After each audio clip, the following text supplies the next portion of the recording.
Memang 8 jam kita hitung durasinya, tapi itu mengganggu juga. Gimana kita menciptakan tidur yang berkualitas? Merilekskan bukan di bagian pikiran sebenarnya, Pak.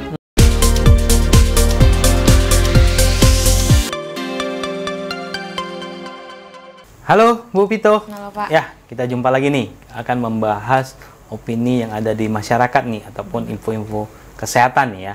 Nah, kali ini kita akan mengangkat suatu topik masalah apa ya? Tidur katanya, kualitas tidur. Kualitas tidur. Nah, jadi sebenarnya kalau kita bahas masalah kualitas tidur, apakah sama seseorang yang misalnya tidurnya 8 jam dengan seseorang yang tidurnya 5 jam, Bu? Oke. Berbicara tentang kualitas tidur, kita bisa berbicara tentang dari segi durasi. Oke. Yang pertama dari segi durasi. Kalau dari kualitas tidur yang baik, jika kita nilai dari segi durasi, maka durasi dia tidur atau lamanya dia tidur itu harus sesuai dengan kebutuhan dia. Oke. Kebutuhan orang dewasa secara normal untuk tidur ini sendiri, waktu istirahat ini sendiri itu sekitar 8 jam. 7-8 jam. Nah, biarpun sebenarnya untuk setiap usia itu beda-beda. Ya. Untuk durasi tidurnya. Ya, kayak baby mungkin bisa 12 jam ya? Iya, benar Pak, bisa lebih lama dari situ. Nah, kemudian yang kedua, kualitas itu berbicara tentang kenikmatan ya. Kenikmatan ketika dia bisa menikmati jam tidur tadi. Ada memang orang yang tidur 8 jam, tetapi dia tidak bisa relax, iya benar. Tidak bisa relax. Misalnya 2 jam sekali bangun gitu. Iya, benar, terbangun. Nah, itu kan mengganggu kualitas tidur juga. Memang 8 jam kita hitung durasinya, tapi itu mengganggu juga gitu ya, Pak. Kalau begitu, gimana kita menciptakan tidur yang berkualitas ini? Oke. Yang pertama, jika kita mau tidur kita berkualitas, itu yang pertama kita perhatikan dari durasi tidur. Artinya tetap juga yang harus faktor utama yang harus kita perhatikan. Artinya kita usahakan kalau hitungannya 8 jam, maka di jam 10 atau jam 11 itu kita sudah tidur. Kalau bisa sudah bisa menghentikan segala aktivitas kita. Dan kemudian hitungannya sampai mungkin ke jam 6 pagi.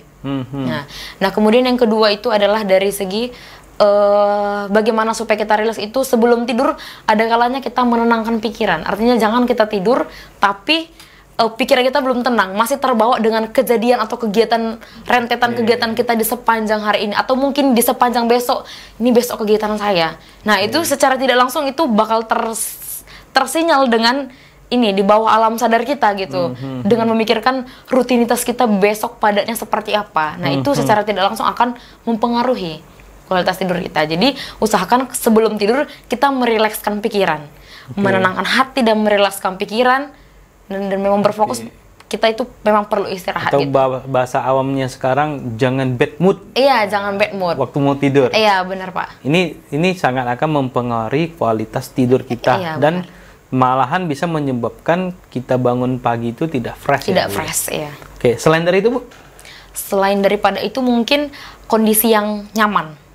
Artinya kita usahakan ya, kita tahu bahwa lingkungan itu mempengaruhi psikologis kita. Kita lihat lingkungan yang kotor, tidak bersih, itu bakal mempengaruhi psikologis. Sama ketika kita mau istirahat, mau menenangkan pikiran, sebisa mungkin lingkungan di sekitar kita itu, tempat tidur, kamar dan sebagainya itu sudah tertata dengan rapi. Nah, itu juga berpengaruh kepada kenyamanan, nyaman dengan kualitas tidur. Tetapi yang paling berperan adalah pola pikir kita yang nyaman ya. Benar, Pak. Ini akan mempengaruhi kualitasnya tadi ya, Bu ya. Benar. Nah, kalau seperti itu, seseorang yang zamannya sekarang ya, Bu ya. Ya, kalau untuk menjumpai seseorang yang tidur jam 10 itu adalah hal yang impossible ataupun mustahil kita bilangnya. Gimana mengakalinya ataupun mensiasatinya agar kualitas kita tidur, misalnya seseorang aktivitas padat, tidurnya jam 12 gitu.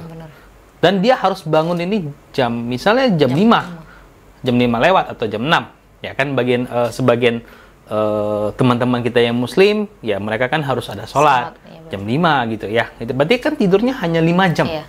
Nah, gimana mensiasatinya, Bu, supaya dengan durasi 5 jam bisa mendapatkan kualitas tidur yang baik? Oke, seperti yang saya sampaikan tadi sebelumnya, yang pertama kita lihat itu ya, kalau bisa 5 jam waktu kita tidur, biarpun dari segi durasi sebenarnya sudah tidak memenuhi, ya kalau bisa yang 5 jam itu memang kita menikmati masa tidur kita yang 5 jam tadi. Dan kemudian yang kedua mungkin di di rentetan kegiatan kita di 1 hari penuh, kita izinkan atau kita berikan satu kesempatan atau suatu waktu tertentu untuk tubuh kita sendiri merelekskan tambahan. Istilahnya kalau tidak salah juga untuk orang dewasa bukan tidur siang sebenarnya, tapi merelekskan. Ada kalanya kita tidak tidur tapi merebahkan diri gitu, atau di sofa atau di kursi misalnya, menenangkan diri lah gitu. 1 jam kita ambil waktu untuk menenangkan diri dari semua. Artinya tidak juga 24 jam itu dari malam itu capek juga kalau saya rasa ya Pak ya. Tetapi hal itu sekarang sudah ya hampir jarang kita jumpai deh. Kalau mungkin zamannya saya masih anak-anak. Nah itu di sekolah pun itu ada jam istirahat, jam tidur anak-anak ataupun gurunya istirahat. Ya untuk yang tadi Ibu sampaikan. Tetapi sekarang kan dengan perkembangannya zaman, kita habis kerja nih, kita istirahat, malahan yang kita lihat apa? Handphone. Kita lihat media sosial dan segala macam. Nah, bukannya ini memperburuk kondisi, Bu? Yang harusnya yang Ibu tadi sampaikan kan, kita menenangkan, mungkin tutup mata, kita relax gitu kan. Ini setelah kerja, kita masih lagi dengan aktivitas bermain handphone. Ini sebenarnya baik atau gimana, Bu? Kalau berbicara baik tidak baiknya ya tidak baik gitu Pak. Kenapa tidak waktu yang 1 jam tadi untuk kita sediakan untuk kita beristirahat, no gadget gitu. Artinya ya kita merelekskan 1 jam, jangankan 1 jam, 30 menit saya rasa untuk merelekskan, menenangkan pikiran tanpa menyentuh yang namanya gadget ya. Itu saya rasa sudah cukup baik ya Pak ya, sudah cukup maksimal. Karena itu pun saya terapkan juga dengan saya seperti itu. Ketika saya punya jam tidur saya itu kurang dari 8 jam, saya seperti itu, saya sediakan waktu. Dan itu memang terasa sekali kalau saya tidak ada 30 menit duduk. Kalau tidak bisa merebahkan mungkin karena di kantor atau dan lain sebagainya gitu, karena faktor kerja misalnya di lapangan yang tidak bisa merebahkan di tempat tidur, mungkin di sofa atau di kursi. Memang tidak menyentuh gadget, tidak memegang gadget, hanya untuk merelakskan, tutup mata, tarik nafas mungkin, hal yang sesederhana itu setidaknya membantu. Mungkin laki-laki tarik rokok gitu. Itu tidak baik ya, tidak baik. Oke, baik. Jadi tetapi kalau misalnya orang beralibi, beralasan, saya habis kerja, saya kan penat, saya rileksnya melihat media sosial. Nah, itu bagaimana, Bu? Itu sebenarnya merileksnya di bagian, supaya dia tidak merilekskan bukan di bagian pikiran sebenarnya, Pak. Kalau menurut saya pribadi, itu merilekskan dia di bagian kepenatan. Artinya kepenatannya dia muak dengan pekerjaan. Muak, maksudnya muak dan bosan, jenuh dengan berfokus kepada itu aja. Jadi dia mau mencari yang lain. Yang memang menghibur dan dia rasa menyenangkan. Tapi mungkin kalau untuk kita kaitkan kepada merelekskan untuk menenangkan kualitas tidur tadi mungkin tidak dapat. Tapi secara pola pikir mungkin dapat ya, Bu? Dapat ya, benar. Baik. Jadi kalau seseorang yang kualitas tidurnya tidak baik, ini apakah bisa menyebabkan penyakit yang serius atau bagaimana, Bu? Kebanyakan orang yang punya kualitas tidur tidak baik, kita sebut saja lah misalnya orang-orang yang sudah masuk kepada fase bekerja, gitu ya Pak ya.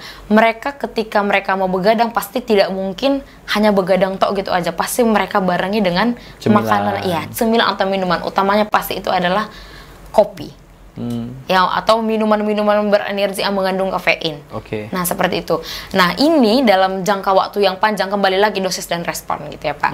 Dalam jangka waktu yang panjang pasti akan menimbulkan gangguan pada kesehatan. Mungkin bukan sekarang, mungkin di 5 atau 10 tahun mungkin mulai terjadi penurunan fungsi organ.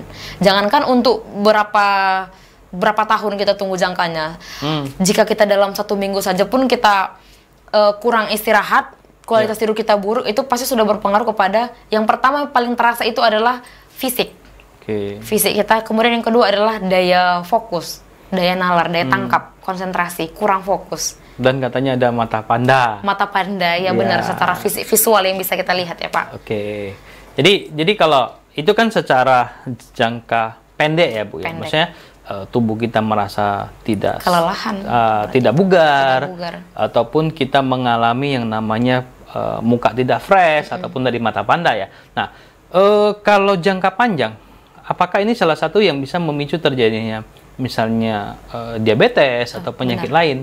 Benar, atau Pak. seperti apa, Bu? Oke, dampak dari kita memiliki riwayat kualitas tidur yang kurang baik, artinya begadang gitu ya Pak ya, akan memicu terjadinya penyakit-penyakit degeneratif. Oke. Artinya orang-orang yang punya riwayat kualitas tidur yang tidak baik itu pasti akan lebih beresiko untuk terkena penyakit tersebut. Contohnya adalah penyakit jantung, kemudian hipertensi. Nah, pasti bakalan punya riwayat yang seperti itu. Dan kita tahu notabene-nya penyakit-penyakit degeneratif itu merupakan penyakit yang tidak bisa disembuhkan, berbeda dengan flu yang kita minum obat sembuh, atau COVID kasih vaksin nggak kena lagi, atau kasih obat sembuh. Nah, penyakit degeneratif itu tidak bisa sembuh tapi bisa dikontrol. Nah, seperti itu Pak. Baik. Berarti kesimpulannya kualitas tidur ini tidak dilihat dari durasi. Ya Bu ya, tetapi dilihat juga dari gimana kita menenangkan pikiran kita waktu kita istirahat ya. Agar menghasilkan pagi itu kita bangunnya fresh. Benar Pak. Terima kasih Bu untuk topik kali ini.